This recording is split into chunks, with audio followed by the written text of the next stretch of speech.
এখন থেকে আপনার প্রিয় সিরিয়ালগুলো ফ্রিতে দেখুন এক্সক্লুসিভলি শুধুমাত্র সান নেক্সটে। এখনই অ্যাপ ডাউনলোড করুন। আপনার কোনো একটা বেসিক কমন সেন্স নেই? গরম তাওয়া কেউ হাত দেয়? দেখেছো হাতটা কত লাল হয়ে গেছে, দেখেছো? আমি না একটু ঠান্ডা জল নিয়ে আসি। না না না না, ঠান্ডা জল আনলে হবে না, ওই ফার্স্ট এড বক্স লাগবে, ফার্স্ট এড বক্স। না না, দাঁড়ান। কি হয়েছে কি আবার? আমি বলছি আমি একদম ঠিক আছি, আমাকে নিয়ে ব্যস্ত হওয়ার কিছু নেই, আমি একদম ঠিক আছি। না না, ঠিক আপনি নেই, ফার্স্ট এড বক্সের প্রয়োজন। দাঁড়ান, আমি ওখান থেকে নিয়ে আসি। এদিকে এসো বলছি। এদিকে এসো, এই বোলটায় নিজের হাতটা দাও, দেখো আরাম লাগবে। দাও। এসব আমি ঠিক আছি, খামোখা টেনশন করো না। এই যে ঠিক আছে বলছে, তার নমুনা তো দেখতেই পাচ্ছি, মনে হচ্ছে আরো জ্বলছে, তাই না? আর ঠিক আছে বললেই হবে? দেখি হাতটা দেখি। দেখেছো হাতটা এত লাল হয়ে গেছে? দেখে মনে হচ্ছে অনেকটা ফোসকা পড়বে। দেখো তুমি। দিদি ভাই, তোমার হাতে খুব হচ্ছে না? তুমি একদম চিন্তা করো না, জামাইবাবু ওষুধ আনতে গেছে, ওষুধ লাগিয়ে দিলে এক্ষুনি ঠিক হয়ে যাবে। মামুনি, কি হয়েছে? আমি বুঝে দিছো না, আমি সব ভুলভাল করেছি। আমার জন্য আমি রান্না করতে গেলাম, তোর হাতে কত ব্যথা লাগলো। না মামুনি, কাঁদে না, তোমার জন্য কিচ্ছু হয়নি, তুমি কিচ্ছু করোনি। সবাই বলছে তোর হাতে হয়েছে, তুই ব্যথা পেয়েছিস। আমি সব ভুলভাল করি। শোনো, এদিকে এসো। কাঁদে না, কিছু হয়নি। এসো। এদিকে ভাই, তুমি এসো। আল্লাহ, তুমি ঠিক আছি? উনি ফার্স্ট এড বক্সটা গ্রাউন্ড ফ্লোরে ছিল, ওটা কি আমার ঘরে আছে? মানে ইনফ্যাক্ট ফার্স্ট ফ্লোরে আছে কি? তাহলে আমি ওটা নিয়ে আসি, বুঝেছিস? কি হলো? কি করছিস তুই দাদা? কি করছি? এই মেয়েটার ফাঁদে তুই পা দিচ্ছিস। তুই বুঝতে পারছিস না ও তোকে ম্যানিপুলেট করার চেষ্টা করছে? তুই হঠাৎ করে ওর জন্য এত কনসার্ন কেন? কনসার্ন? কি মাথা খারাপ হয়ে গেছে? ওর কি অবস্থা তুই দেখতে পাচ্ছিস না? আমি দেখতে পাচ্ছি, তুই দেখতে পাচ্ছিস না? এই মেয়েটা সিম্পলি নাটক করছে। কি ভগবান, নাটক করছে?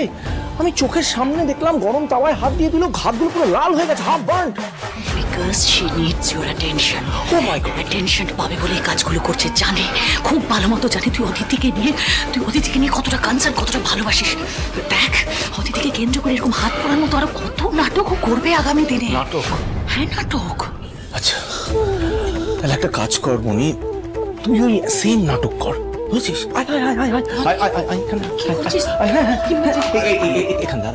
এবারে এখানে হাত দে, গরম তাওয়ায় হাত দে। দেখ না, তুইও নাটকটা, সেম নাটকটা কর, প্লিজ।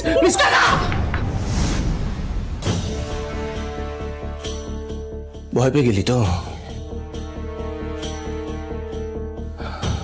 মনি? ভবিষ্যতে কি হবে আমি জানি না, কিন্তু এই মুহূর্তে আমি জানি যে ডালির ফার্স্ট এডের প্রয়োজন।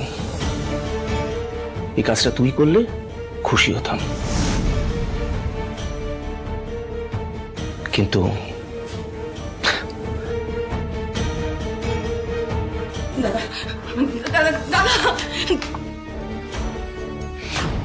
কি করছিস? ফুঁদে না। রোজ একটু একটু করে আমার পরিবারকে আমার থেকে দূরে ঠেলে দিচ্ছ তো তুমি ডালি। আজ তোমার জন্য দাদা আমার কথা অমান্য করছে। এবার এর জবাব পাওয়ার জন্য তুমি তৈরি থেকো।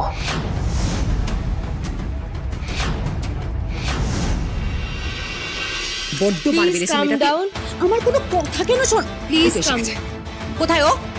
শ্রেয়া কোথায়? ডাকো ওকে। শ্রেয়া আসেনি মিথিলা, ও ডালির বাড়িতে রয়েছে, এখন বেশ কয়েকদিন ওখানেই থাকবে। মানে ওই বাড়িতে থাকবে? মানে আমার মেয়েকে আমার পারমিশন ছাড়া তুমি ওই বাড়িতে রেখে এলে কোন সাহসে? তোমার মেয়ে? এতদিন পরে তুমি রিয়েলাইজ করলে যে শ্রেয়া তোমার মেয়ে হয়। তোমার মনে হয় তুমি শেষ কবে ওকে আদর করেছো বলতে পারবে? ডালি ওকে নিজের বন্ধুর মতো করে, ছোট বোনের মতো করে আগলে রেখে বড় করেছে। আরেকজন হচ্ছে সঞ্চিতা, ওর স্নেহ, আদর, শাসন যতটুকু পেরেছে ততটুকু দিয়ে শ্রেয়াকে মানুষ করেছে। তুমি কোন জায়গা থেকে, কোন অধিকারে দাঁড়িয়ে ওকে নিজের মেয়ে বলছো আমি এটা বুঝতে পারছি না।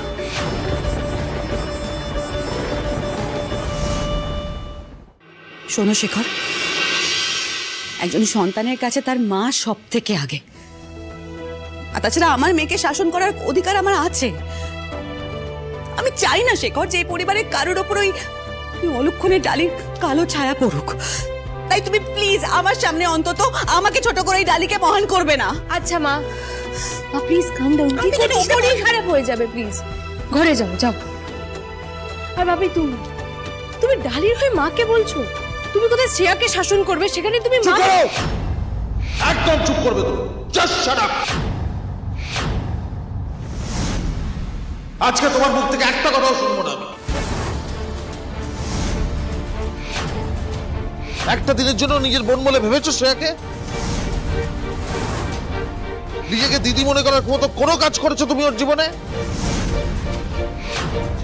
আজকে হঠাৎ দিদি হয়ে পরামর্শ দিতে এসছো না, শাসন করতে এসছো, অধিকার ফলাচ্ছ ওর উপর। আমি এত কথা শুনতে চাই না শেখর। তুমি এক্ষুনি যাও, এই মুহূর্তে শ্রেয়াকে বাড়িতে ফিরিয়ে নিয়ে এসো। আমি চাই না ও বাড়িতে থাকুক, আমি থাকতে দেব না ওকে। আমি শ্রেয়ার বাবা, আমি বলছি শ্রেয়া ওখানে থাকবে, ওর যত দিন ইচ্ছে ওখানে থাকবে, এবং এটাই শেষ কথা। ঠিক আছে, তোমাদের কাউকে যেতে হবে না। আমার মেয়ে তো আমি যাচ্ছি তাকে আনতে। আরে তুমি ছাড়ো সঞ্চিতা। কোথায় যাচ্ছ, কি করছোটা কি? সঞ্চিতা, যে মেয়ে আমাদের সবকিছু কেড়ে নিয়েছে, তোমার দাদাকে মৃত্যুর মুখে ঠেলে দিয়েছে, সেই মেয়ের বাড়িতে আমার নিজের মেয়ে আশ্রিতা হয়ে আছে। এটা আমি মানতে পারছি না সঞ্চিতা, তোমাদেরও মানা উচিত না। শ্রেয়া ও বাড়িতে আশ্রিতা হয়ে নেই বৌদি, ও প্রাণের চেয়ে প্রিয় দিদি ভাই, ও দিদি ভাইয়ের কাছে আছে, ও ভালো থাকবে। আরে নিকুচ করেছে ওর প্রাণের দিদি ভাই। শোনো সঞ্চিতা, আমি না শ্রেয়াকে বারবার বলেছি, ওই ডালির মতো বেঈমান বিশ্বাসঘাতক আমাদের পরিবারের কেউ হতে পারে না।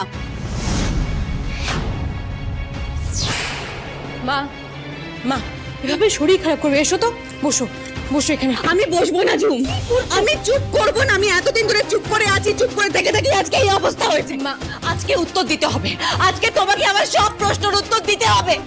যে মেয়ে আমাদের এত বড় সর্বনাশ করলো, তোমাকে পথে বসিয়ে দিল, তুমি তার দোষ কেন দেখতে পাও না? মা ছেড়ে দাও, তোমার শরীর খারাপ হয়ে যাবে।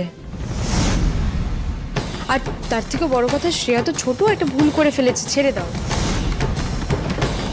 এখন যখন ওখানে চলেই গেছে, ডালির বাড়িতে আছে, তখন আর কটা দিন থাকুক না, আপত্তি কি আছে? কিন্তু বড় বাবু, নিজের সন্তানের তো নিজের কাছে রাখতে হয়।